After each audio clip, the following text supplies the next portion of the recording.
Blouse தைக்கிறதுக்காக எடுக்கிற chest லைனை நம்ம எங்கே மார்க் பண்ணணும், எப்படி மார்க் பண்ணணும், இந்த வீடியோவில் பார்க்கலாம். இதுதான் நம்மளுடைய செஸ்ட் லைனு. இந்த எல் ஷேப் போட்டதுல கீழே ஒரு கோடு வருது இல்லையா, இதுதான் வந்து நம்மளுடைய செஸ்ட் லைனு.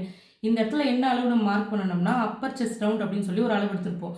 இப்போது என்னோட அப்பர் செஸ்ட் ரவுண்ட் வந்து 37 இன்ச்சு. இதை நான் 4ஆல் டிவைட் பண்ணுறேன்.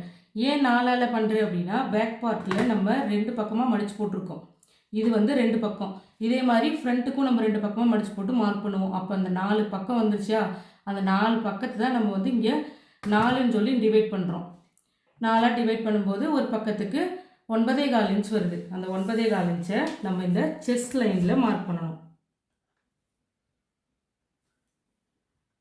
இப்படி தான் மார்க் பண்ணணும். இதுக்கு பக்கத்தில் 1.5 இன்ச் வந்து தையலுக்கான அளவாக மார்க் பண்ணணும். இந்த மாதிரி தான் நம்மளுடைய செஸ்ட் லைன் வந்து மார்க் பண்ணணும். இந்த மாதிரி செஸ்ட் ரவுண்டை வந்து நம்ம மார்க் பண்ணும்போது தனியாக இதுக்குன்னு சொல்லி ஈஸ் அலவன்ஸ் விட வேண்டாம். ஈஸ் அப்படின்னா நம்மளுக்கு துணிக்கு கொடுக்குற லூஸு. ப்ளவுஸுக்கு வந்து லூஸ் தேவையில்லை. ஏன்னா ப்ளவுஸை நம்ம ஃபிட்டாக தான் போடுவோம். ஆம்ஹோல் லென்த்து கரெக்டாக எடுத்து நம்மளுடைய செஸ்ட் ரவுண்டை மார்க் பண்ணாலே நம்மளுக்கு ப்ளவுஸ்க்கான அந்த ஃப்ரீனஸ் வந்து கரெக்டாக கிடச்சிரும். உங்களுக்கு லூஸ் வேணும்னு நினச்சிங்கன்னா அதை நீங்கள் எங்கே விடணும் தெரியுமா? அந்த சைடில் 1.5 இன்ச் நம்ம தையலுக்கான அளவுன்னு விடுறோம் இல்லையா, அதில் தான் வந்து நம்ம 1/4 இன்ச் தையலை வந்து லூஸ் பண்ணிக்கணும். டைட் வேணும்னா நீங்கள் அதில் தான் வந்து டைட் பண்ணிக்கணும். அதுக்குன்னு தனியாகவோ இல்லை எக்ஸ்ட்ராவோ விடக்கூடாது.